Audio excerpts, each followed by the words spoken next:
Kalian percaya kalau ada tempat yang terlihat biasa, tapi menyimpan rahasia kelam yang bahkan tidak boleh disebutkan namanya? Sebuah kisah nyata yang dialami seseorang, dan sampai hari ini tidak ada yang berani mendekati tempat itu lagi. Jadi, matikan lampu kalian sekarang, pakai headset dan siapkan diri kalian, karena cerita ini bisa saja terjadi di sekitarmu. Sebelum cerita dimulai, pastikan kalian sudah tekan tombol subscribe, nyalakan loncengnya agar kalian tidak ketinggalan kisah-kisah horor nyata berikutnya. Tinggalkan komentar jika kalian pernah mengalami kejadian serupa dan tulis di bawah cerita apa yang kalian ingin dengar selanjutnya. Karena siapa tahu kisahmu yang akan kami angkat berikutnya.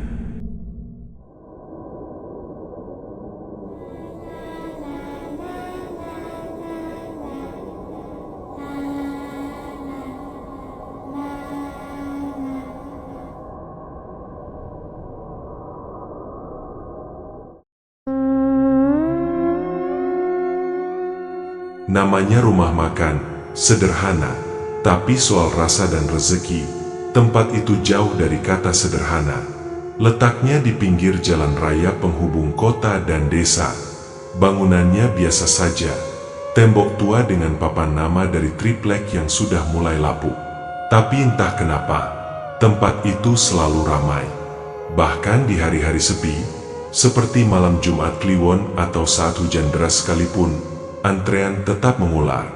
Kabar soal kelezatan makanan di sana cepat menyebar. Konon, ayam gorengnya terasa seperti buatan tangan ibu yang sudah wafat.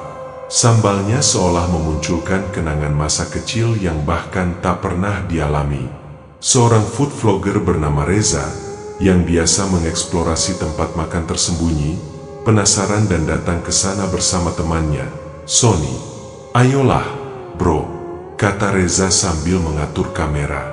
"Tempat kayak gini biasanya punya cerita, apalagi ramenya nggak masuk akal." Mereka tiba pukul 8 malam. Warung masih ramai. Pelanggan datang dari segala usia. Sopir truk, keluarga muda, pegawai kantoran, hingga rombongan yang datang dengan mobil mewah. Yang membuat Reza heran, semua makan dalam diam. Tidak ada obrolan, tidak ada suara tawa, hanya suara sendok dan garpu yang berdenting di atas piring logam. Reza dan Sony memesan ayam goreng sambal ijo dan sayur asem. Rasanya luar biasa. Ayamnya empuk seperti dimasak perlahan semalaman. Sambalnya pedas menyayat tapi bikin nagih. Tapi satu hal yang bikin Reza merinding, saat melihat ke arah dapur, ia melihat seseorang berdiri diam dalam bayangan.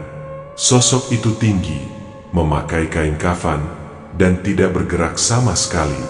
Ketika ia kedip, sosok itu menghilang. "Lu ngeliat nggak barusan?" bisik Reza. Sony menggeleng. "Apa sih?" Reza mengabaikannya, mengira dirinya hanya kecapean. Tapi saat pulang, ia bertanya pada salah satu warga sekitar yang berjualan rokok di depan warung.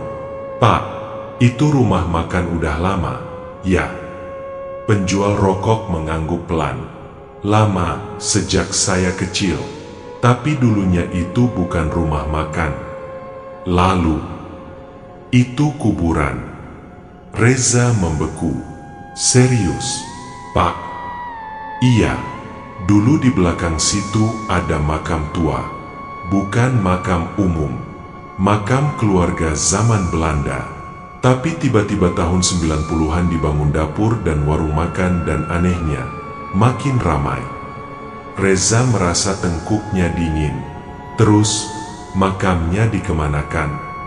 Penjual rokok tertawa pelan. "Nggak pernah dipindahin. Dibiarkan di belakang, ketutup tembok dapur. Yang punya warung, katanya sering ada yang datang malam-malam, tapi bukan pembeli." Keesokan malamnya, Reza tidak bisa tidur. Pikirannya terus kembali ke rumah makan itu. Bukan hanya karena rasanya yang terlalu sempurna, tapi juga karena bayangan kafan yang sempat ia lihat dan cerita si penjual rokok. Kuburan di balik dapur? Rasanya seperti bagian dari kisah urban legend yang seharusnya hanya ada di film horor. Lu yakin mau balik ke sana lagi? Tanya Sony saat Reza mengajaknya kembali. Reza mengangguk. Gue harus lihat ke belakang dapurnya. Ini bisa jadi konten besar. Mereka datang lebih malam, sekitar pukul 11. Rumah makan sudah tutup. Lampu-lampu sebagian masih menyala, tapi tak ada suara dari dalam. Suasana di sekitar warung menjadi sunyi. Hanya suara jangkrik dan sesekali lolongan anjing terdengar dari kejauhan. Reza dan Sony memutar ke samping bangunan, mencoba mencari celah menuju area dapur. Di sisi kiri, mereka menemukan gang sempit yang berakhir di tembok tinggi. Di atas tembok itu, tampak bagian belakang dapur yang menjulang gelap. Tangga tua dari kayu bersandar di tembok, seperti sudah disiapkan. Kayak sengaja ditinggalin, bisik Sony. Tanpa pikir panjang, Reza naik ke atas tangga. Dari atas, ia bisa melihat ke dalam dapur. Ruangannya luas dan kosong. Hanya ada beberapa meja potong dan kompor tua. Tapi satu hal yang langsung mencolok. Bau kemenyan menyengat menusuk hidung. Lu cium gak? Tanya Reza. Sony mengangguk dari bawah. Iya. Kayak bau orang lagi nyekar. Reza melompat turun ke dalam dapur. Lantainya dingin dan sedikit lengket. Ia menyalakan senter dari ponselnya, menyorot ke lantai yang tampak seperti ada bekas darah mengering, membentuk lingkaran aneh. Di dekat dinding, ia menemukan mangkuk kecil dari tanah liat yang masih mengepulkan asap tipis. Reza merekam semuanya. Ini gila, bro. Ini bukan dapur biasa, ini tempat ritual. Di ujung dapur, ada sebuah pintu kecil yang tertutup gorden merah kusam. Ia membukanya perlahan dan menemukan ruang sempit seperti lorong. Ujung lorong itu mengarah pada sebuah tembok yang baru diplester, terlihat lebih segar dibanding tembok lain. Tapi yang membuat Reza tercekat adalah, ada batu nisan kecil menonjol dari permukaan lantai. Nama di batu itu sudah hampir hilang, tapi ada satu kata yang masih bisa dibaca, Van der Wijk. Reza menelan ludah. Inilah yang dimaksud kuburan tua itu, gumamnya. Tiba-tiba, dari balik lorong, terdengar suara gemerisik kain seperti sesuatu yang bergerak pelan, menyeret tubuhnya mendekat. Reza mematikan lampu dan menahan napas. Tapi saat ia menoleh ke pintu dapur, sosok yang ia lihat semalam kini berdiri di sana. Tinggi, putih, dan menatap dengan mata kosong tak berkelopak. Reza gemetar. Sosok berkafan itu berdiri di pintu dapur, tak bergerak, tapi sorot matanya kosong dan menusuk. Cahaya dari senter ponselnya bergetar seiring tangannya yang tak stabil. Detik demi detik berlalu seperti selamanya. Lalu, suara Sony terdengar dari luar. Reza, cepat keluar, ada orang. Sosok kafan itu perlahan menghilang ke dalam gelap, seolah menembus dinding. Reza segera melompat keluar dapur. Tangannya tergores kawat berduri, tapi ia tak peduli. Bersama Sony, mereka berlari ke motor dan langsung tancap gas keluar dari area rumah makan itu. Di kamar kosnya malam itu, Reza memutar ulang video rekamannya. Semua ada. Lingkaran darah, mangkuk kemenyan, nisan tua, dan sosok berkafan di ujung dapur. Gila, ini beneran. Ini warung pakai pesugihan. San, bisiknya. Sony masih pucat. Lu yakin ini aman buat di-upload? Reza menggeleng. Belum sekarang. Gue mau tahu lebih banyak dulu, termasuk siapa yang punya rumah makan ini sebenarnya. Keesokan harinya, mereka kembali ke warung itu, kali ini sebagai pelanggan biasa. Di siang hari, seorang wanita tua duduk di meja kasir. Tubuhnya kecil, rambutnya putih digelung rapi, tapi tatapannya tajam. "Nenek itu pemiliknya?" tanya Reza pada salah satu pelayan. "Namanya Busum. Dulu warung ini dirintis sama suaminya, Pak Darmo, tapi udah meninggal," jawab pelayan muda itu pelan. "Udah lama." Pelayan itu ragu-ragu. Katanya tahun 1997, tapi ada yang bilang mayatnya nggak pernah ditemukan. Reza langsung mencatat dalam hati. Setelah makan, Reza mencoba mengajak ngobrol Busum. "Bu, resep ayamnya enak banget ya? Turunan?" "Ya." Busum menatapnya lama, lalu tersenyum samar. "Iya, dari leluhur. Tapi yang bikin enak itu bukan cuma bumbu, tapi niat. Harus sepenuh hati, bahkan kalau perlu, pakai jiwa." Reza sempat merinding, tapi mencoba tertawa. "Maksudnya, usaha keras, ya?" Busum tak menjawab. Tatapannya kosong menembus dada Reza. Malamnya, Reza mencari informasi tentang Pak Darmo di internet dan arsip berita lama. Ia menemukan artikel tahun 1997. Pengusaha warung makan hilang misterius, diduga terlibat ritual hitam. Dalam artikel itu disebutkan bahwa warga sempat mencium bau busuk dari arah belakang rumah makan, tapi polisi tak menemukan mayat. Kasus itu ditutup begitu saja. Tapi bagian yang paling mengerikan adalah kutipan dari salah satu warga lama. "Pak Darmo pernah bilang ke saya, kalau dagangan enak itu soal pengorbanan. Kalau ayam biasa rasanya biasa, tapi kalau ayamnya disembelih dengan doa gaib dan dimasak dekat makam, rasanya bisa membuat orang ketagihan." Reza terpaku membaca kalimat itu berulang kali.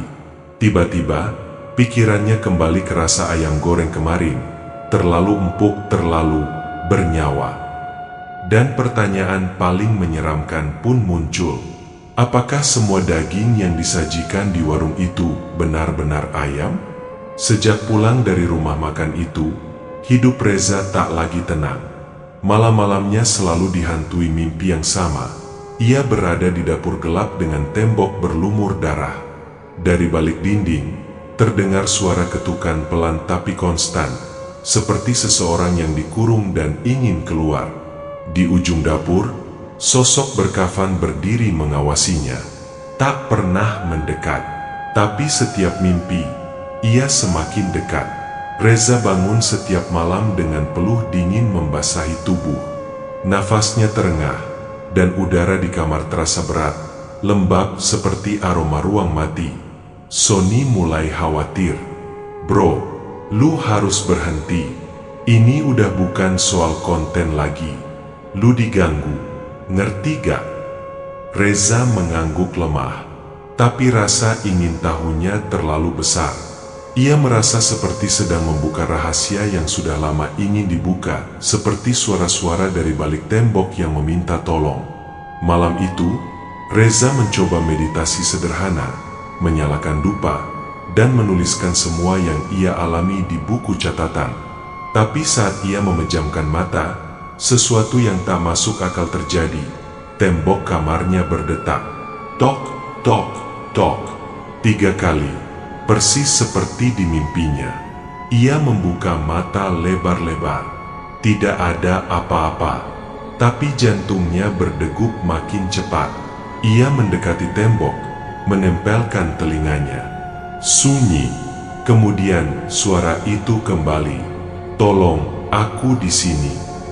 Suara perempuan. Lirih. Tercekik.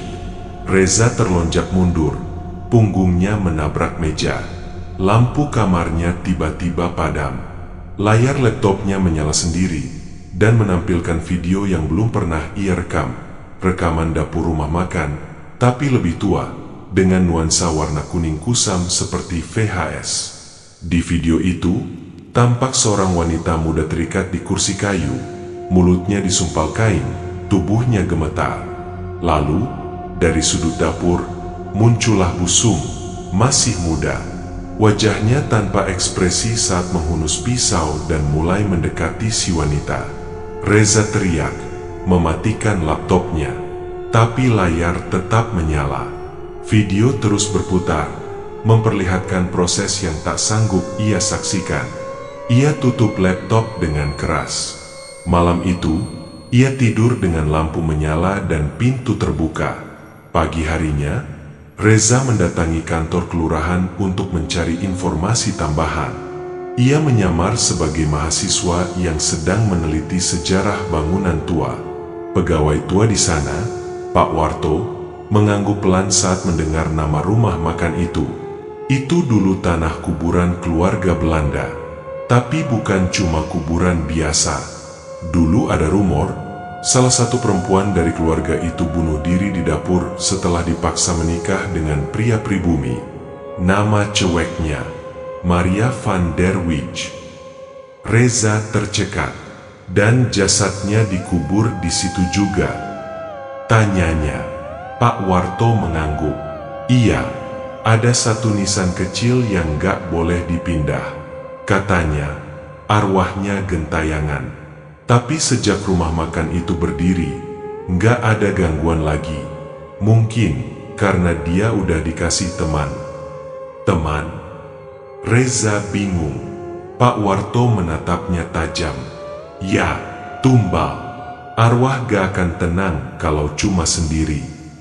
Reza pulang dengan kepala penuh teror. Ia mulai menyadari, warung itu bukan cuma pakai pesugihan, tapi juga jadi tempat arwah dikurung supaya tak mengganggu. Dan tembok dapur itu bukan tembok biasa, itu penjara. 2 hari setelah kejadian tembok berdetak, Reza menerima sesuatu yang tidak ia duga. Sebuah undangan makan malam dari Busum. Amplopnya dikirim oleh seorang kurir, bertuliskan tangan dengan huruf miring bergaya kuno. Untuk Reza, terima kasih sudah datang. Aku ingin bicara, hanya kita berdua. Datanglah jam 8 malam ini. Jangan bawa siapa-siapa. Busum. Sony langsung menentangnya. Bro, lu gila kalau datang ke situ sendirian. Lu tahu sendiri tempat itu gak bener. Tapi Reza merasa ini kesempatan satu-satunya untuk mengungkap semuanya. Ia menyiapkan kamera kecil tersembunyi di saku kemeja, mengaktifkan perekam suara di ponsel, dan menyimpan silet kecil di dalam sepatu. Langkah-langkah paranoid yang mungkin tak cukup menghadapi sesuatu dari dunia lain. Jam 8 kurang 5 menit, Reza tiba di rumah makan itu. Sudah tutup, tirai digulung, dan lampu luar padam. Hanya lampu remang dari dalam dapur yang menyala. Ia mengetuk pelan. Pintu terbuka sendiri, dan Busum sudah menunggu di dalam, mengenakan kebaya hitam pekat dan selendang merah darah. Masuklah, aku sudah siapkan makanan istimewa, katanya datar. Reza melangkah masuk, perasaan tidak nyaman menggelayut seperti kabut. Ruang makan lengang, meja-meja sudah disusun rapi. Hanya satu meja yang dipersiapkan, dengan 2 piring, lilin menyala, dan aroma sedap yang aneh. Bukan aroma masakan biasa. Silakan duduk. Reza menurut. Ia memperhatikan Busum menuangkan kuah dari panci ke mangkuknya. Cairannya pekat merah gelap seperti darah yang sudah menggumpal. Ini rawon spesial, ujar Busum, tersenyum tipis. Resep turun-temurun dari nenek buyut saya. Dagingnya empuk dan sangat segar. Reza hanya menatap mangkuk itu tanpa berniat menyentuh sendok. Saya sebenarnya mau tanya, Bu. Silakan. Apa benar warung ini dibangun di atas bekas kuburan?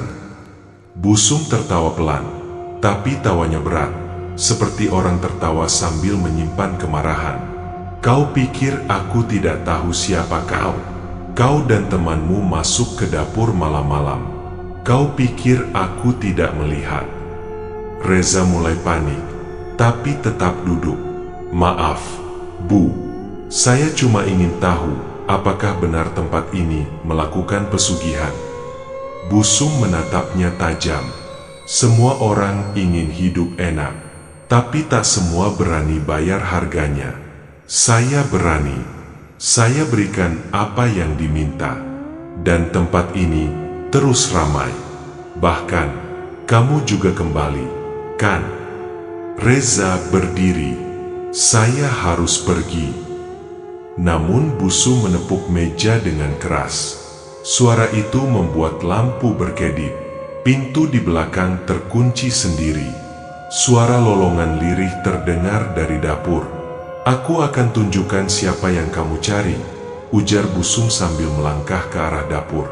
Ia membuka pintu kecil di belakang kompor, pintu yang tak pernah terlihat sebelumnya. Reza, didorong oleh rasa penasaran yang mengalahkan rasa takut, mengikuti dari belakang. Tangga menurun menyambut mereka. Lembab, pengap. Cahaya dari lilin di tangan Busu membuat bayangan menari di dinding sempit lorong itu. Di ujung ruangan, ada satu kursi. Di atasnya duduk mayat yang dikeringkan, mengenakan jas tua. Matanya kosong, mulut terbuka dan di lehernya tergantung papan kayu bertuliskan, "Darmo, tumbal pertama." "Dia suamiku," bisik Busum. "Dia tak mau ikut ritual, jadi dia yang pertama kuberikan." Reza mundur perlahan, tangannya gemetar. Tapi saat ia mencoba lari, Busum tiba-tiba berdiri tepat di depan pintu lorong. "Kau pikir bisa pergi setelah melihat semua ini?" Tiba-tiba terdengar bang. Suara keras dari arah dapur. Seseorang menendang pintu masuk. "Sony, Reza." Sony menerobos masuk dengan nafas terengah. Matanya langsung menyapu ruangan. Ia melihat Reza berdiri di ambang pintu lorong gelap. Tubuhnya gemetar. Di dalam, Busum menatap mereka dengan mata menyala merah, bukan seperti manusia lagi. "Cepat keluar, Reza!" Sony berteriak.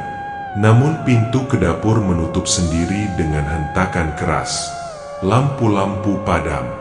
Hanya suara langkah kaki Busum yang menggema di lorong bawah tanah. Reza dan Sony kini terperangkap di bawah, di sarang rahasia tempat semua korban pesugihan dikurung. Lilin di tangan Busum mati. Gelap total menyelimuti lorong. Lalu, suara-suara mulai terdengar dari segala arah. Ratapan pelan, tawa anak-anak, dan suara gigi yang bergemeretak. Reza menarik Sony masuk ke lorong. "Lewat sini, ada jalan keluar di ujung." "Apa lu yakin?" bisik Sony. "Enggak, tapi kita gak bisa balik ke atas." Mereka menyusuri lorong sempit berlumur tanah. Aroma daging busuk menyengat. Dinding-dindingnya dipenuhi cap-cap tangan kecil berlumur darah, seperti jejak anak-anak yang mencoba keluar. Di sisi kanan lorong, Reza melihat sosok wanita berkebaya putih duduk di sudut. Rambutnya menutupi wajah. Perlahan sosok itu mendongak. Matanya kosong. Kepalanya miring 90 derajat. Sony hampir berteriak, tapi Reza menariknya lari. "Jangan lihat matanya. Terus lari." Setelah beberapa meter, mereka menemukan pintu kayu tua. Di baliknya, cahaya samar terlihat.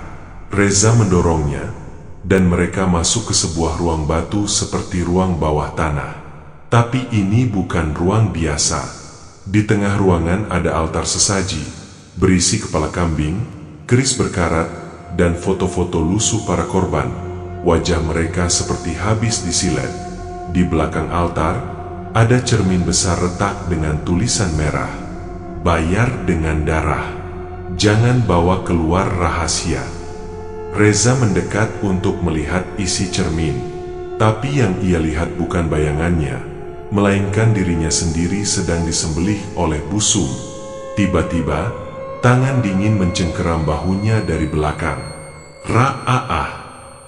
Busum, tapi wajahnya sudah berubah. Kulitnya hitam legam, matanya putih semua, dan lidahnya menjulur panjang hingga ke dada. Ia mencakar Reza dengan kuku seperti besi panas. Darah memercik ke altar.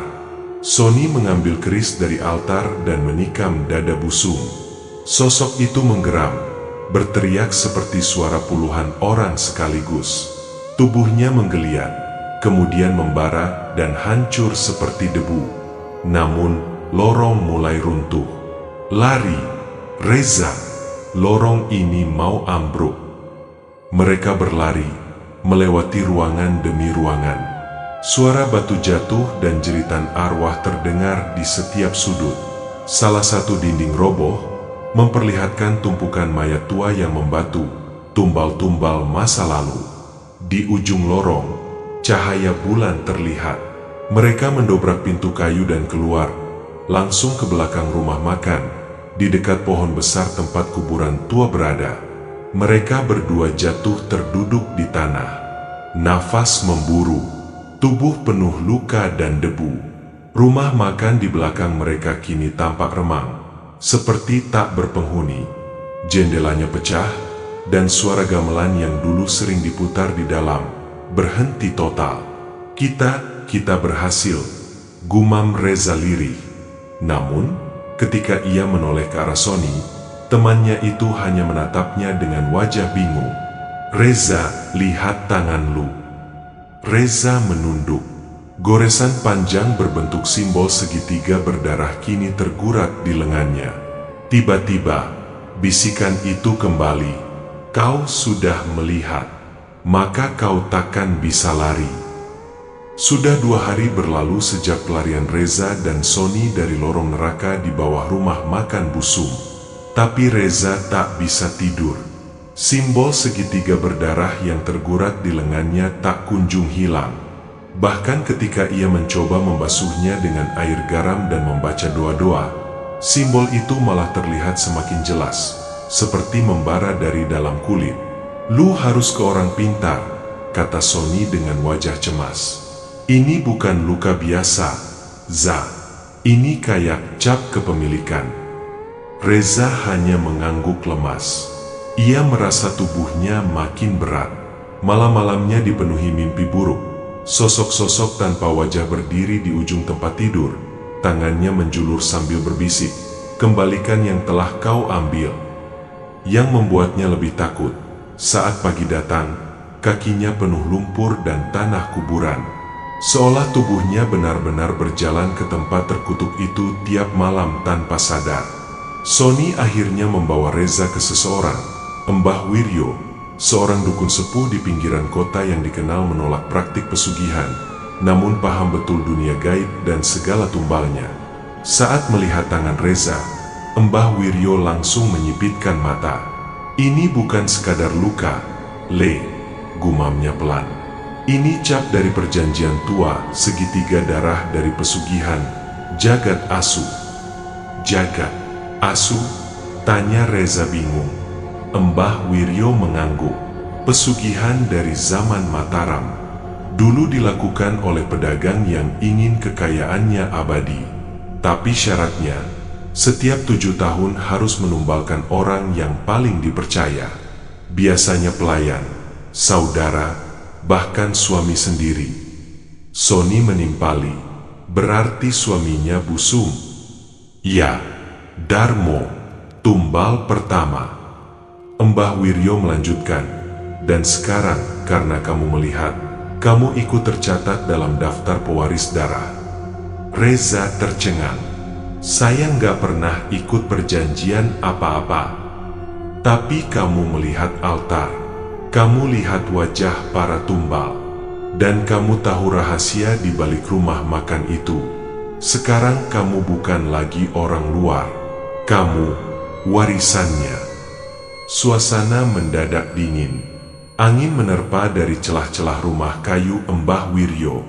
Api lilin di pojok ruangan tiba-tiba berkedip, lalu padam. "Dia datang," bisik Mbah Wiryo.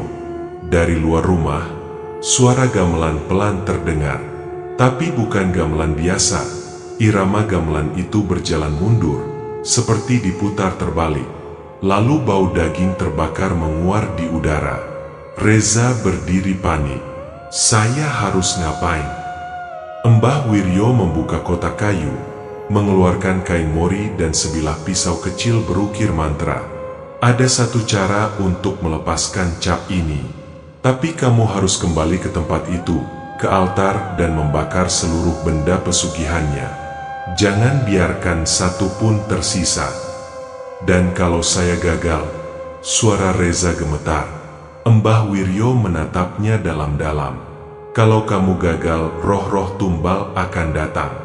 Mereka akan menganggap kamu penerus dan kamu yang akan dituntut mengirim tumbal berikutnya. Tiba-tiba, suara Sony berteriak dari luar rumah. Reza! Reza berlari keluar. Ia menemukan Sony terjatuh. Tubuhnya kejang-kejang. Matanya terbuka lebar, tapi bola matanya menghilang, hanya putih semua. Dari mulut Sony keluar suara serak, tapi bukan suaranya. Kami menunggumu. Reza, kau sudah jadi bagian kami.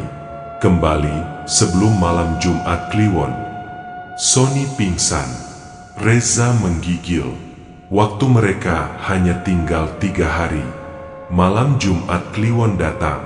Udara terasa lebih pekat dari biasanya. Langit mendung, bulan tertutup awan gelap, dan angin malah menghembus seperti bisikan gaib yang menelusup ke dalam tulang. Reza berdiri di depan bangunan rumah makan yang kini terbengkalai. Papan namanya jatuh miring, jendelanya pecah, dan pintu utamanya menggantung dengan suara berderit tiap diterpa angin. Di tangannya tergenggam kain mori, pisau berukir mantra, dan sebuah botol minyak tanah. Di balik bajunya, ia menyimpan sejumput rambut dari Sony, disarankan oleh Mbah Wiryo agar bisa melacak jiwa temannya yang hilang terseret ke dunia gaib sejak kerasukan di halaman rumah dukun itu. Reza, bisik Mbah Wiryo dari belakang. Begitu kau masuk, kau harus cari altar itu dan bakar semuanya. Jangan bicara dengan siapapun di dalam. Bahkan jika kau lihat Sony, jangan percaya. Reza mengangguk dan melangkah masuk. Begitu kakinya menyentuh lantai dalam rumah makan itu, suara gamelan yang diputar terbalik langsung menggema. Cahaya lampu minyak dari lorong bawah mulai menyala sendiri, padahal tak ada satupun manusia di sana. Reza turun ke ruang bawah tanah. Lorong-lorong itu masih sama, sempit, lembab, dan berbau busuk. Tapi kini, di dinding-dindingnya tergantung kain kafan lusuh, dan setiap kain meneteskan darah segar. Suara-suara tangisan lirih terdengar dari balik kain itu. Langkah demi langkah, Reza sampai di ruangan altar. Tapi kini altar itu berubah, lebih besar, lebih menyeramkan. Di atasnya ada patung wanita tua berkebaya. Matanya digantikan dengan bola mata manusia sungguhan. Dan di sekeliling altar, berdiri para roh tumbal. Mereka semua diam. Wajah-wajah penuh luka, ada yang tanpa kepala, ada yang membawa bayinya yang membusuk di pelukan. Salah satu dari mereka melangkah ke depan, wajahnya hancur, tapi Reza bisa mengenalinya. Itu Sony, namun matanya kosong, mulutnya bergerak, dan suara lirih keluar. Kenapa kau tinggalkan aku? Reza menahan tangis. Ia tahu itu bukan Sony. Itu hanya bayangan, roh yang memakai wujud temannya. Aku di sini untuk membebaskan kalian, katanya lirih. Aku akan membakar ini semua agar kutukan ini berakhir. Tiba-tiba, roh-roh itu menjerit. Jeritan mereka bukan penolakan, tapi ketakutan. Jangan bakar altar itu. Jika kau bakar, kami hilang. Reza goyah. Tapi, bukankah itu yang kalian mau? Sosok berkebaya, busung, muncul dari balik altar, melayang di udara. Kini tubuhnya sudah tak manusiawi. Kulitnya bersisik, lidahnya bercabang, dan tangannya seperti cakar kelelawar. Mereka bukan mau bebas. Mereka mau kekal. Karena di sini, mereka dapat kemuliaan, diberkahi darah. Busu melayang ke arah Reza, wajahnya membelah menjadi 3. Di balik wajah itu muncul wajah-wajah tumbal sebelumnya, saling bertumpukan. Reza menggigil, tapi ia tak mundur. Ia tuangkan minyak ke altar. Busum menjerit. Roh-roh mengelilinginya, mencoba mencakar dan menarik tubuhnya. Salah satu roh, seorang anak kecil tanpa mata, menggigit tangannya. Tapi Reza tetap mengangkat tangan kirinya, menyulut api dari korek batu. Dengan satu gerakan, ia lempar api ke altar. Wus! Altar terbakar hebat. Api membubung ke langit-langit, menyambar kain kafan dan foto-foto. Jeritan para roh menggema, seperti suara ribuan orang yang menyesal, marah, dan putus asa. Semua jadi satu. Busum berteriak paling keras, tubuhnya meleleh, lalu menghitam seperti arang. Satu persatu roh tumbal menghilang jadi debu. Reza terdorong ke belakang, tubuhnya terhempas ke dinding lorong. Saat api padam, semuanya sunyi, sangat sunyi. Reza terbangun di luar rumah makan. Pagi telah datang. Cahaya matahari menyinari tanah becek. Di sebelahnya, Sony tergeletak, napasnya berat tapi hidup. Lu berhasil, gumamnya lemah. Reza menatap langit dan tersenyum getir.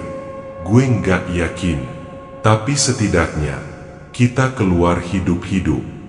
Namun, saat mereka berdua bangkit dan berjalan pergi, dari balik pohon besar di kuburan tua, sepasang mata merah menyala memperhatikan mereka. Dan di tangan Reza, simbol segitiga itu masih ada, tapi kini berwarna hitam legam. Seminggu berlalu sejak pembakaran altar pesugihan di rumah makan Busum. Reza dan Sony mencoba kembali hidup normal, walau keduanya tahu mereka tidak akan pernah sama lagi. Rumah makan itu kini resmi ditutup dan dipasangi garis polisi. Namun, tak satupun petugas berani menyentuh bagian belakangnya.